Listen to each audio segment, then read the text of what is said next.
Hello, everyone. It is 3 o'clock Eastern, but I think looks like we still have some people kind of trickling in, so we'll give it about 1 minute. If you haven't noticed, there's an invitation to introduce yourself in the chat. So you can go ahead and do that, and we will get going in just a second.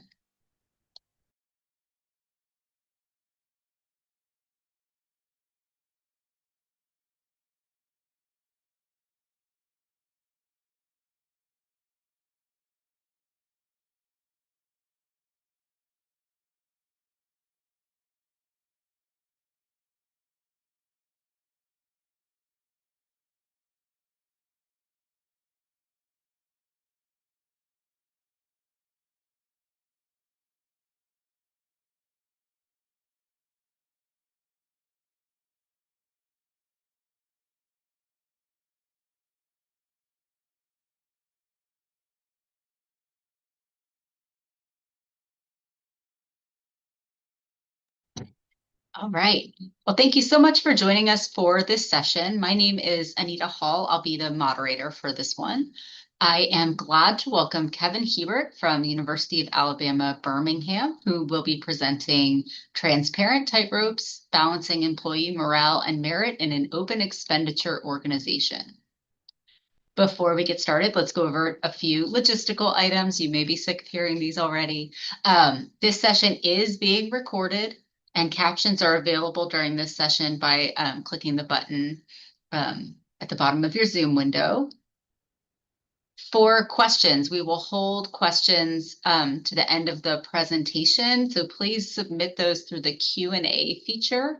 And you can also feel free to, upvote questions, suggestions there, and we'll try to address them kind of based on those rankings and votes.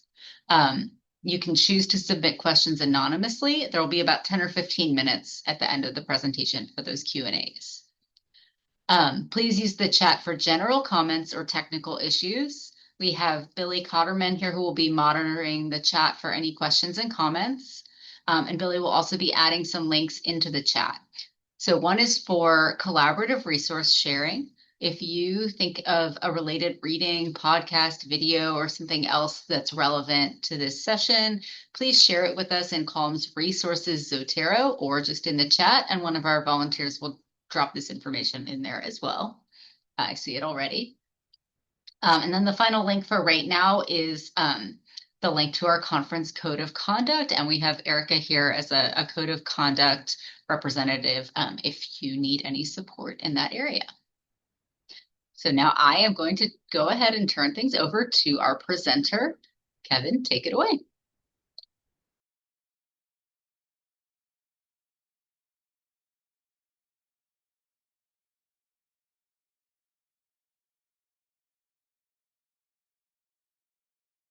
So hopefully everybody can see my screen now. As Anita mentioned, thank you. I'm Kevin Hebert. I am currently the Associate Dean for Technology and Technical Services at UAB Libraries at the University of Alabama in Birmingham. And my presentation is called Transparent Tightropes, Balancing Employee Morale and Merit in an Open Expenditure Organization. And we'll get into kind of what that's all about in a minute. First, I'll give a little introduction about myself. Let's see. So a little bit about me. So professionally, I've managed mostly the technical side of libraries, everything from systems, electronic resources, hardware, digital preservation, digital collections, digital scholarship, metadata acquisitions, contracts, websites. Being mainly on the technical services side, I've worked pretty closely with just about all other areas of the library, and I feel like this experience gives me a unique perspective into all aspects of the library. It allows me to work with a really diverse group of awesome people who have a lot of really cool individual skill sets and some really unique personalities. I've been directly part of an administrative team since about 2010. I take my job pretty seriously, but I also like to remind myself that we're all just human beings trying to figure things out, and I try to practice management with a lot of patience. I've worked in a variety of academic libraries, including public universities, private universities, religious universities, and community colleges, most of which have had some sort of medical program attached. I absolutely love organizational change and restructuring. It's a regular part of my process that I revisit constantly. making minor or major changes to my teams where needed. I also really love helping employees realize their strengths and career goals and achieving a healthy work-life balance. And I believe personally that a happier life in general makes you happier at work. And lastly, I'm a logical thinker. I'm constantly listening, constantly learning, and constantly adapting. Just as a little preface, this presentation is not based on a research project. It's not intended to be a reflection of any of my current employer, previous employer, or specific employees that I've managed or worked with in the past. I'll try to remain neutral when speaking about specific situations involving individuals. And these are my experience. They might not be yours. I'm not any sort of authority or expert on management. I've always viewed management as an art, not a science. I believe that you learn from real world experience, and as a whole, and as a lot of hands-on practice is how you learn management. And so I hope you can take something away from this that will help you in your current or future role. So let's get into it. So when I was thinking about this, I thought this would be a fun topic to talk about because throughout my career, I've noticed a difference in how employees react and talk about salaries at organizations with closed budget models versus those with open budget models. And transparency can lead to a lot of positive growth, accountability, and employee empowerment within an organization. But it can also lead to a lot of gossip, toxicity, and mental drain if it isn't managed properly. And it really can affect team morale. And this discussion isn't going to be the end all related to balancing employee morale, but hopefully it'll give you something to think about. I'll also say, if you haven't ever worked at an open expenditure organization, there's a whole lot of comfort to not knowing your coworkers and supervisors' salaries, because once you know, you can't really go back. And that can affect you in a lot of ways. I've personally been on both sides of what I'll talk about today. And as we go through some of the perception side of this, it's important to remember that managers are employees too, and we aren't immune from getting caught up in the same challenges that we see with our employees.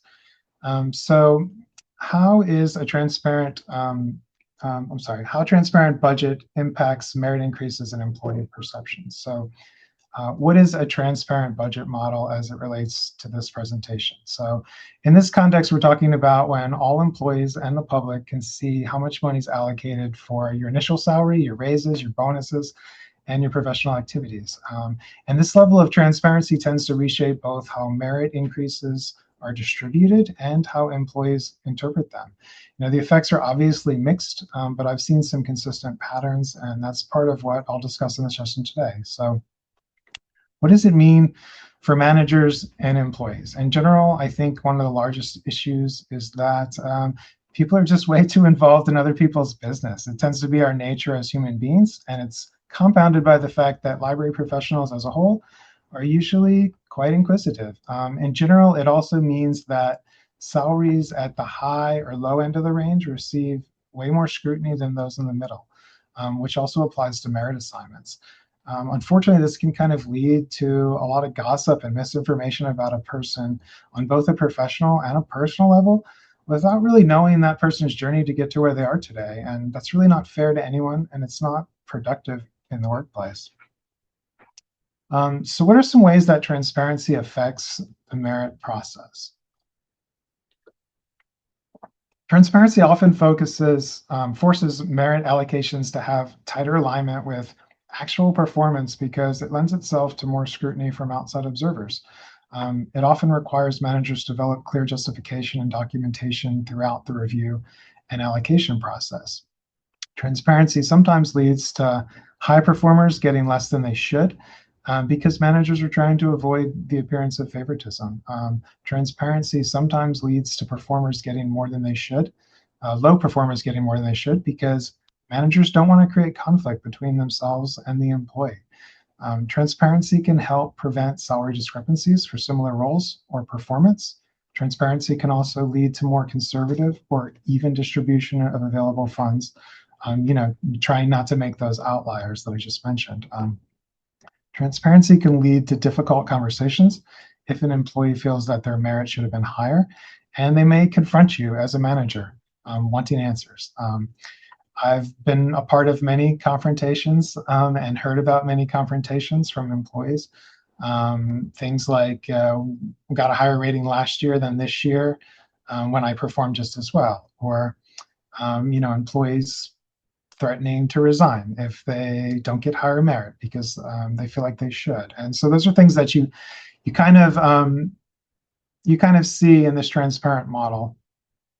So what does transparency do for the perception of merit? So I don't know if everyone knows this, but library professionals are typically pretty passionate about the work they do and the service that they provide to their community. A lot of times they're emotionally charged, they're highly intellectual and well educated, and in general, they just take a lot of pride in what they do. And that same passion can come out in a positive or a negative way related to merit. So if the perception is that the merit process is fair, transparency can lead to more trust between a manager and an employee. Employees feel a sense of security and value. It can often boost confidence and productivity knowing that their work is appreciated by everyone. When employees understand and trust the process, they're way more likely to trust that their manager has done right by them. In general, most employees can understand that if dollar amounts allocated for merit year by year, and that's not always a reflection of more or less work on their part. And it can also lead to employees rallying together to reject negativity and work better collaboratively. No one wants to work in a toxic environment where everyone's feeling frustrated all the time. At least I don't, and I don't want it on my team.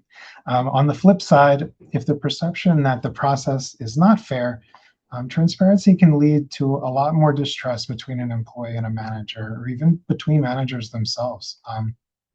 When budgets are limited and the perception is that they're unevenly or unfairly distributed, it creates frustration, confusion, and tension between team members. It can lead to a lack of interest and even lower productivity from employees. Employees can start benchmarking themselves against their colleagues, creating an unhealthy form of competition in the workplace. In this scenario, employees are also more likely to kind of resent their managers' salaries and ultimately form a negative opinion about them, making it difficult to actually manage the employee on a day-to-day basis. It creates situations where certain groups start to resent other groups. I'm sure some of you have experienced this kind of faculty versus staff mentality that happens in some organizations, or this management versus non-management type of thing that can happen between groups of employees. The risk is that employees start focusing more on pay than on performance. I've personally heard of some things like employees keeping spreadsheets of everyone's merit every time it comes out, spending days probably collating all this information, putting it together, focusing on it, sharing it with people. Not a great situation. It can fuel a lot of gossip and misinformation, picking at people's qualities without understanding the entirety of people's situations. Oh, I just see something about no longer seeing slides. Let's see.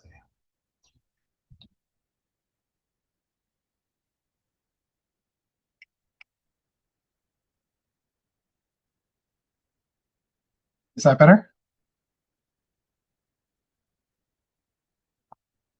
Okay, cool. Gives me a time to drink some water as well. So in extreme cases, low morale related to salaries can lead to resignations and high turnover in an organization in general. And what's even worse is that, this sort of perception can start to spill over into an employee's personal life and really affect their mental state. And that's not what we want. Between these two scenarios, we obviously want to focus on increasing morale. And the good thing is that we can do something about it. So how do we make the transparent model work for us? And these are a few things that we're going to talk about a little later, but developing clear performance metrics, establishing consistent practice among managers, building communication framework that explains reasons for decisions, and allowing for some flexibility. Without these basic principles, transparency is only going to expose problems, not fix them.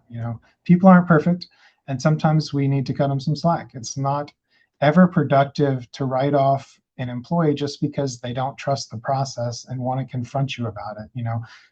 they have the right to do that as an employee. And it should be an opportunity to grow together as an employee and a manager, strengthen trust, be happy, be productive, and add value to the organization together.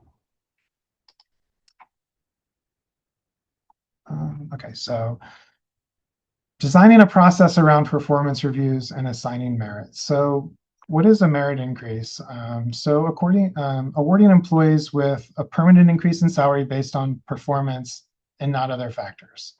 And I say that because it's also important to note that there's a difference between merit and value added. Individuals add value in many ways unrelated to performance. Today, we're talking about a performance-based merit process.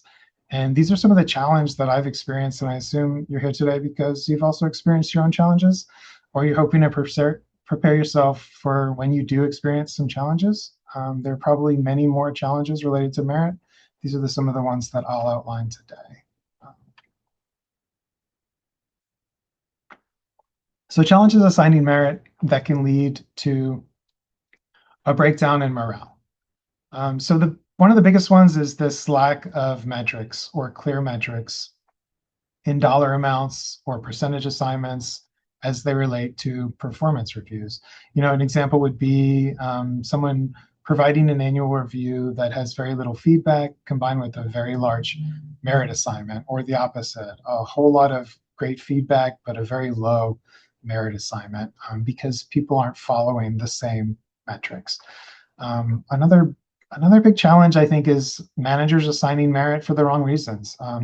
Things like seniority or favoritism or employee frustration or job responsibilities. Current salary, I hear things like, this person makes too much money, they should get a lower merit, or this person doesn't make enough money, they should get a higher merit. This person has a way more technical job, they should get higher merit. This employee is really unhappy, we should give them a higher merit.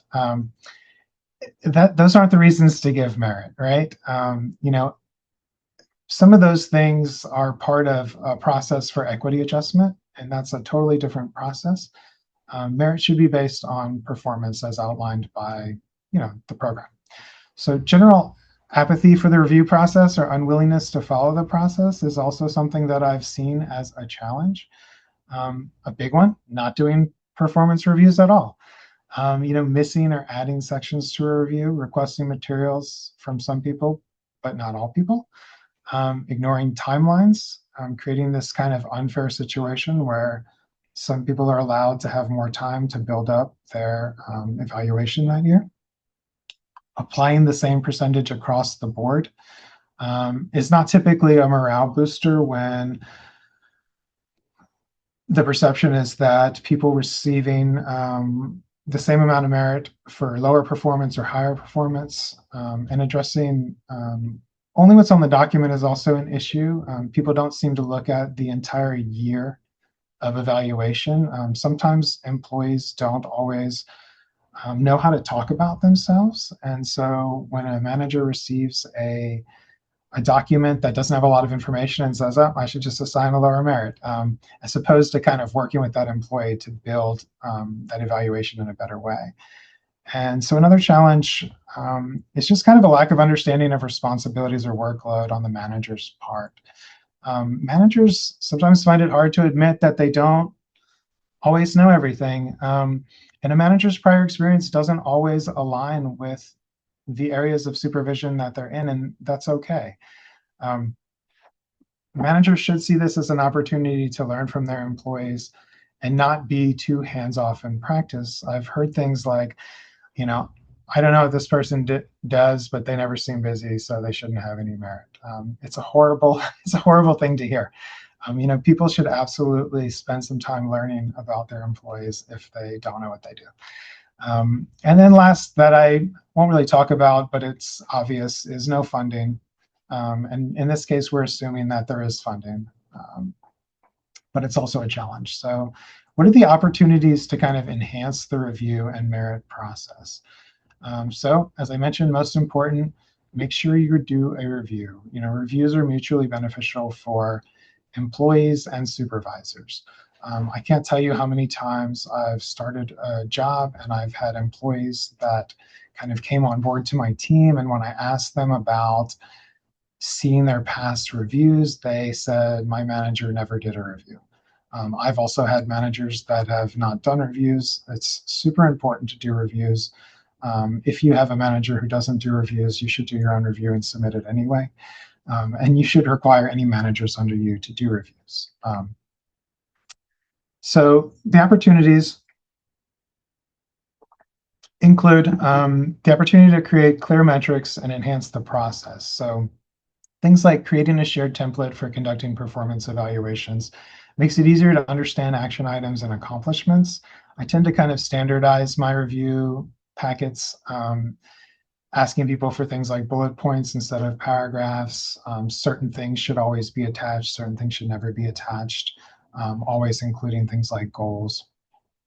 Standardizing the review and timeline process so that no one gets more or less time to complete the evaluation process. I like to conduct workshops on performing annual reviews, including both my managers and my employees, so that kind of everyone knows what to expect during the process. During that time, you can discuss expectations, you can discuss clarification on categories, you can show examples of complete versus incomplete reviews. In a transparent model, remember that merit really must be justified because you're going to get that scrutiny. And so creating a rating system that directly correlates to a percentage and using it across the organization is very beneficial. Areas of management where one manager might say that the middle ground of a percentage level, say it's a 3% merit, they say they give their highest performers 2%, and another manager that says we give our highest performers 3%, really causes this problem on the front end when merit is actually assigned for employees, because two people with really high reviews might have gotten different percentages and merit. So something to keep in mind. Think about what demonstrates performance in your org and use those as categories and share them publicly. So it's another opportunity as well to build trust in the process. So when employees understand the process and know what to expect out of the process, it's going to align their productivity or lack of productivity with their expectations for merit. It's good to encourage employees to work on reviews throughout the year and ask for feedback. This process might not happen overnight, could be a multi-year process to correct ineffective review processes of the past. Keep in mind as well that money causes stress, and that can be relieved by an employee knowing that if you follow the process, you'll achieve your desired increase. Last, kind of the opportunity to create clear expectations for increasing merit. So during the review process, you need to have conversations about what's needed to show an increase in performance that will lead to higher merit. Discuss strengths and weaknesses of current performance. Some evaluations that I've seen just kind of reiterate what the employee submitted in their self-eval, and that's not helpful. You should be able to take what they've submitted in their self-eval and comment on it and point out their strengths and their areas of improvement. It can be very frustrating for an employee if they get a glowing review every year with middle of the range merit that never actually increases. So the last part of this is kind of designing conversations around merit and performance. So it's a balance of empathy and evidence. There's two sides of the conversation. So designing conversations around merit and performance is not always easy, and it requires managers to balance empathy with clear data-backed evidence. I saw someone in a session earlier mention that they felt like a therapist at times, and that's so accurate when it comes to having discussions with employees about factors that affect their personal life, like salaries. You should absolutely expect high performers to come prepared to conversations. In general, I found that employees aren't always the best advocates for themselves, but with transparency, be prepared for an employee to have done their research and bring data about other employees' salaries or your salary to the conversation. And I'll mention too to early career librarians out there looking for jobs. This open, transparent model is also a benefit to you when you're negotiating your original salary. You should absolutely look up other employees' salary in that organization and try to start that as your negotiations. Um, so higher performance that can't be rewarded or rewarded as much as the performer would appreciate should also be addressed. Merit increases can vary from year to year, and there's definitely a need to communicate the process. So one of the things that I talk to people about is how the institutional merit process works, at least where we're at currently. So the institution might put out a 3% merit pool, right? And so they'll put out metrics that say merit can range between 0 and 5%. And so unfortunately, what that does is it leads high performers to want the 5%. And what I try to kind of explain a lot of times is that everyone can't get 5% because it doesn't balance out to a 3% merit pool. And giving someone 5% means you have to give someone else 0% for that to balance, basically. And so what it does is it's easier to reward high performers when they're also low performers. Personally, right now, I have a pretty awesome team. I feel like they're all high performers. It makes it really difficult to kind of assign merit that's not kind of even across the board. But I do think that kind of explaining this to the team helps build a level of solidarity that everyone's performing high, everyone's getting the merit as most as they can. That's something to keep in mind. um, Lower performance needs to be addressed regularly, not just once a year. So evaluation is not a distant relative. Please keep that in mind. Many times managers don't say anything about performance issues until it's time for the evaluation.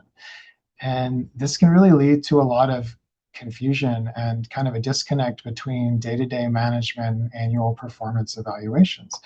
A lot of managers are just kind of unwilling to have these difficult conversations with an employee. So they meet with them regularly and everything's fine until they get to the end of the year and they get hit with this negative kind of review.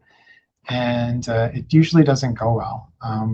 You have to continue to kind of have conversations with lower performing employees about what in their performance evaluation translates to their merit and what they need to do to kind of continue to increase that. I've also found personally that problems aren't solved in a single conversation. So it can be really dangerous misinterpreting or misunderstanding an employee's emotional response to situations involving salaries. And it can really cause this kind of downward spiral in morale that will blow up in the future. A lot of times managers have talks with employees walk away thinking that it went one way, and a year later they find out that that conversation was a catalyst for this kind of break in morale. And that's often hard to kind of come back from.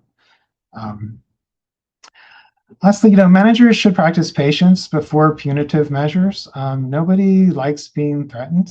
During these conversations, the focus should not be on um, low performance. Sometimes managers are so hyper-focused on documenting a lack of performance that they fail to effectively communicate the path to higher merit clearly and consistently, and so that an employee can actually work towards those goals. And it's important to focus on the positive, build on accomplishments, empower employees to want to work more effectively. It's good to identify goals that are obtainable and impactful. Talking to employees about goals is so important because they may not always see value in the same way that you see value. And so getting on the same page really helps build that relationship. And then obviously allow some flexibility and time to correct performance. Transformation takes time. If you have to increase your meeting frequencies, work on rebuilding your trust. Sometimes you need to kind of look at yourself and balance seeing your employee as a person versus an employee, and really pulling that kind of person-centered model um, into play there. And lastly, you should hold yourself accountable to your own words. No one absolutely appreciates lip service. So if you say you're going to do something, if you say you're going to work with an employee to kind of help build up their strengths, put in the time to do that. And continue to explain the process, drill down on the process, review the metrics, make sure the expectations are understood, and revisit it frequently.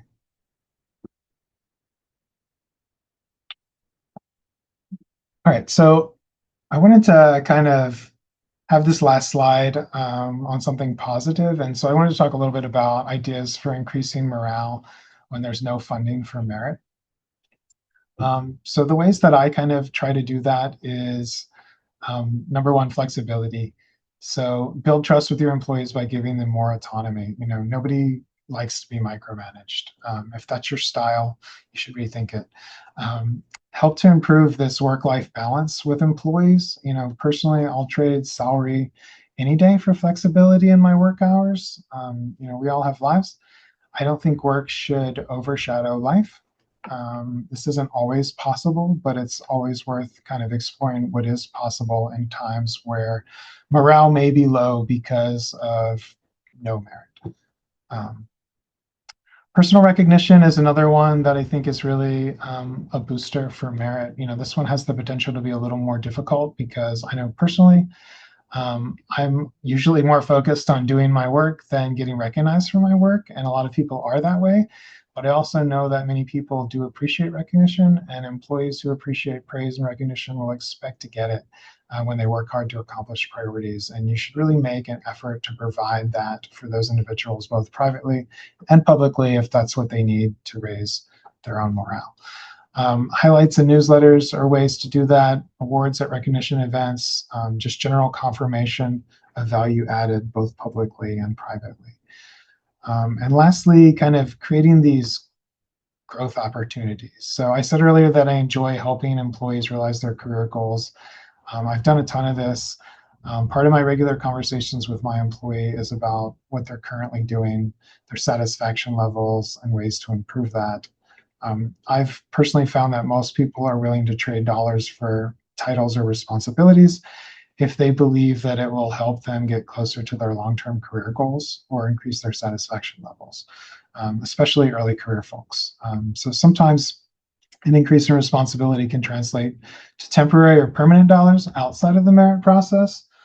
Also kind of a tool that you can keep in mind. I'm constantly looking at my employees' job descriptions and trying to modernize them. You know, I'm more than happy to cross-train and shift responsibilities if that's what increases morale on my team. It might not pay, you know, immediately, but if it can help land them with a job with more responsibility in the future, that can lead to kind of long-term salary and professional growth. And, all right, so I talked pretty fast through that. I think that was most of it. And I guess we can go ahead and open up for questions. Great, thank you so much, Kevin. We will go ahead and take time for questions now.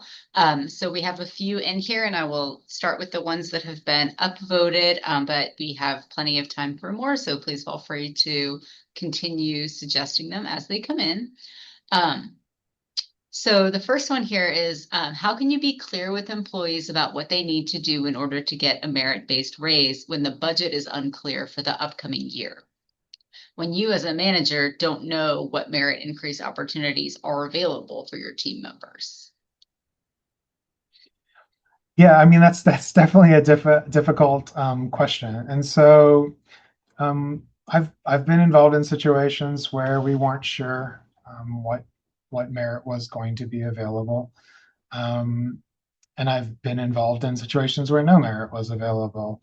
I think again, trying to focus on some of those other things in that situation. Obviously, you can talk about the what if there's going to be merit.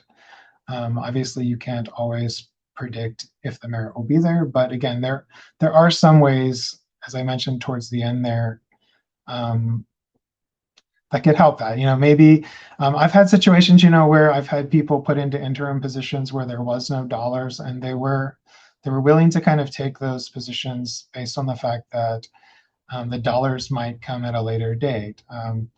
I I personally have been involved in a few equity adjustments. It's another place where people can kind of find dollars when there's no merit. I've also sometimes sometimes you want to give someone a higher merit because of their lower salary based on equity, and it's I've seen people do it.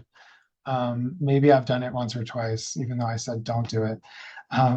But at the same time, it's sometimes that's a way. That's a way to kind of get around this problem where there is no salary dollars.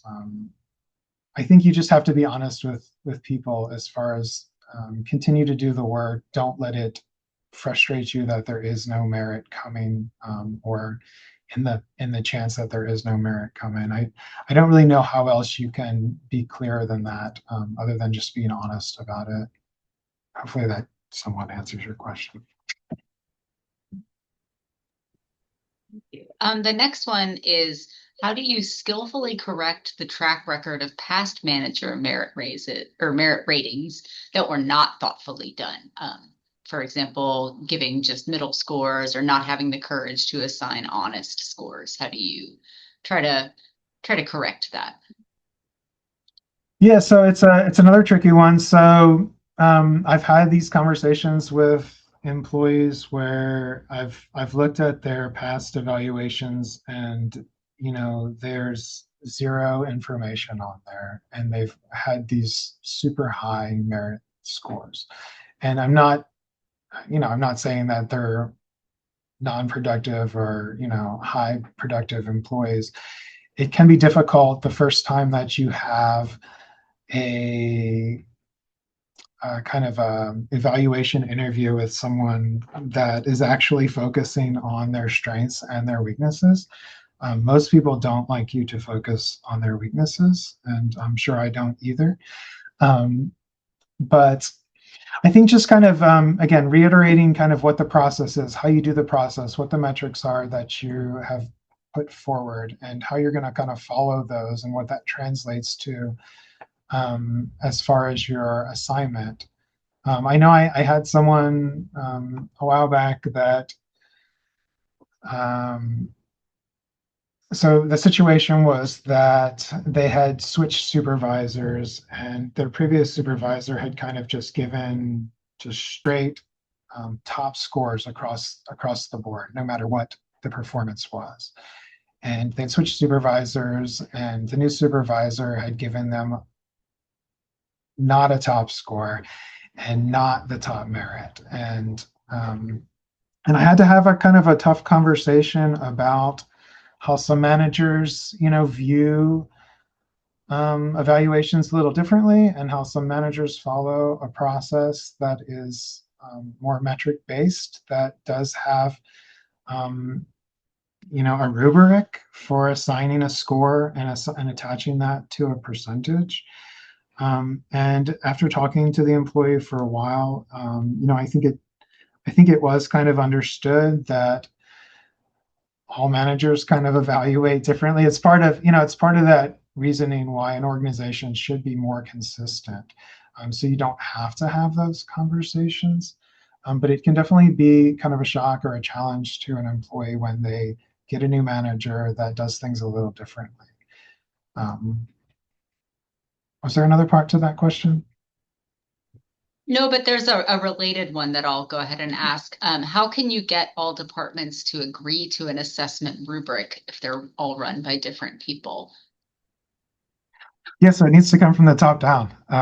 It should come from the administrative team. And I have yet to see a perfect model for that, right? So I think, starting within your own team is one thing, so that at least your own team members are on the same page. But really, as an administrative team, especially like in an academic environment, getting your dean on board, getting your ADs on board, having those conversations internally in the administration to make sure that everybody is going to do the same thing um, is difficult. Everybody obviously has their own kind of ideas. but bringing them together in one forum and combining them, or compromising on some things here and there. That's what I would try to do, and have tried to do. Is that always a perfect model? No. You might still have some outliers. You might still have some higher level managers that don't want to follow that process. Obviously, there's university processes and there's internal kind of organizational processes. And trying to create a balance that works for everybody, I think, is the best way you can kind of navigate that. Thank you. We had one that I think came in before you somewhat addressed this in the presentation, but just in case you have anything to add, what are some ways to reward or recognize employees when there is no funding for merit? Yeah, so the biggest one for me, obviously, again, people don't always like recognition. Some people do, some people don't, and so that's a challenge because I don't know anybody who doesn't like merit. I haven't met anyone yet that doesn't like getting merit, but some people don't like recognition. I tend to, again, try to focus the morale side. I think lack of merit can lead to frustration in a current job. Sometimes creating a new job responsibilities can improve that. I've heard of a situation once where the entire organization kind of pulled the teams and kind of tried to identify this idea of like a dream job in the library. And they actually switched jobs and cross-trained everyone. And it was kind of a really unique idea that I think kind of gave people a different idea about, being happy at work. I know a lot of people are in jobs and they think that I've done this for so long, this is what I know how to do, and there's nowhere for me to go. This is a kind of a streamlined skill set, especially in tech services, I think, because a lot of tech services, they're these like long-term developed skills that you develop over time, and maybe that does feel a little restrictive sometimes.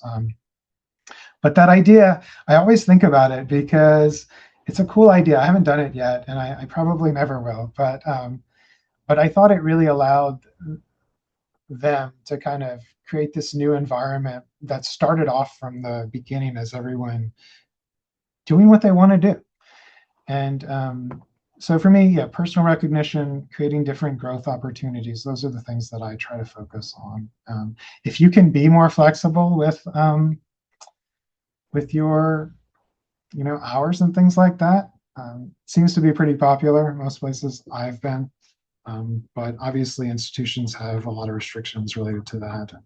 We see it changing all the time where people go to work from home and then they have to stop working from home, and that can really affect people's personal lives. Okay, we have a question that says, I've left roles because even though I got a high merit-based raise, it wasn't a living wage. How do you suggest retaining good staff when their low salary may be beyond your control? Hmm.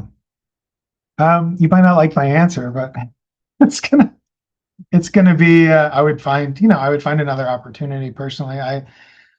I know that's not always possible for people. I tend to coach earlier career librarians and staff to move around, right? And I've moved around. I used to be on kind of a few year move personally. I guess it's gotten longer and longer as my career kind of grew.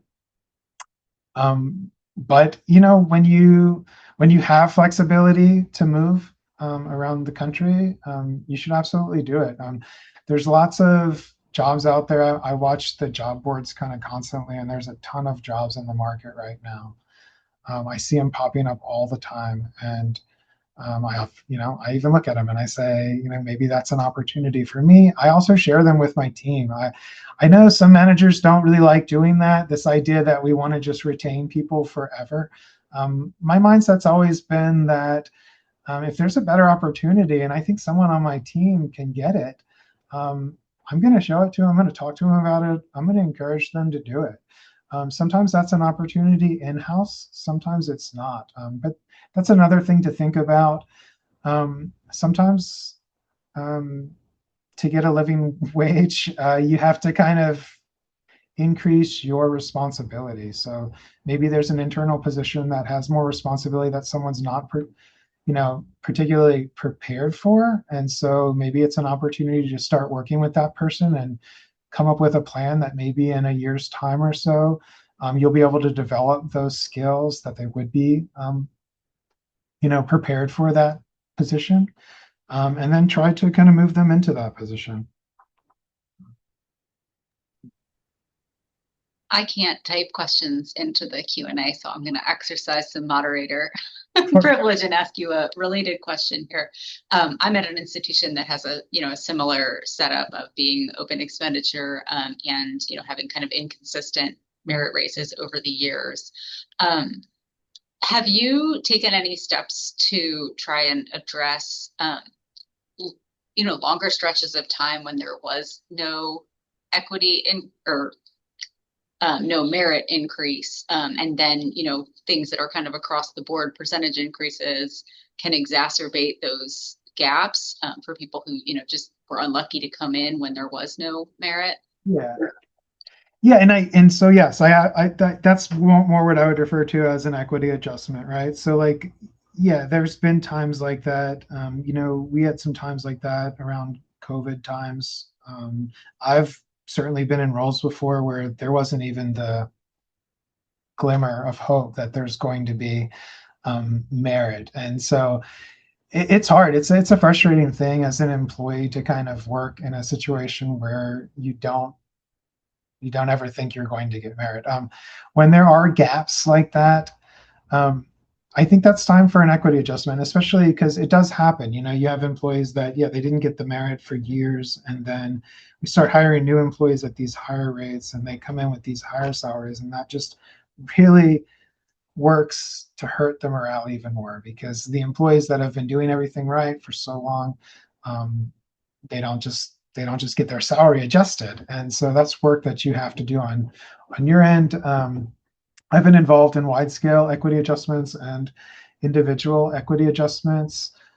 We had just a very similar situation like you described. I had a person that, just looking at people's salaries over time, this person had kind of fallen behind, and I was able to write a justification and submit it to provost office and get that salary increased way beyond the merit scale, which really helped kind of put that person into a place where I thought they should be. But it's also kind of important, I think, and I don't know that everybody does this, but I've got a sheet with everybody's increases, everybody's salaries on my team. Not everybody in the org. That's something different that I was talking about earlier. But everyone on my team for sure. And I look at it all the time. It pops up at least once a month because when I'm having, one, just thinking about their merit assignments, but also just thinking about where they're at with equity. Like there's another process that I'm going through at the moment actually is rewriting some job descriptions for a couple staff positions that I think when we created them, um, they weren't what they are today. And so to put in the time and the effort to rewrite those job descriptions, to submit that to compensation, to have them completely review them and come back with higher grades, that then we can post those positions, encourage those people to apply into those positions. And that's one way to kind of work around no merit, I guess. Assuming your compensation is going to sign off on that and agree to it and create the new position and let you post it, because that's a whole nother problem is posting new positions. So, um, Thank you. So we have one more in the Q&A, and I think it feels like a good place to maybe leave off on. How do you suggest asking about a library's merit or salary pool structures in the job search process? There's such a variety of structures across institutions, some clear and helpful, but others are not clear at all. I mean, are you talking about in? while you're interviewing for the role? Is that the kind of the question? That's how I'm interpreting it. Yeah. Yeah, I would say just ask about it. I think again, like I mentioned earlier, I don't think that employees are always the best advocates for themselves. I have these conversations a lot with people, especially early career librarians. Sometimes you have to be a little aggressive with the way you ask about things. There's nothing wrong with kind of putting yourself out there and trying to get honest answers from people, um, administrators.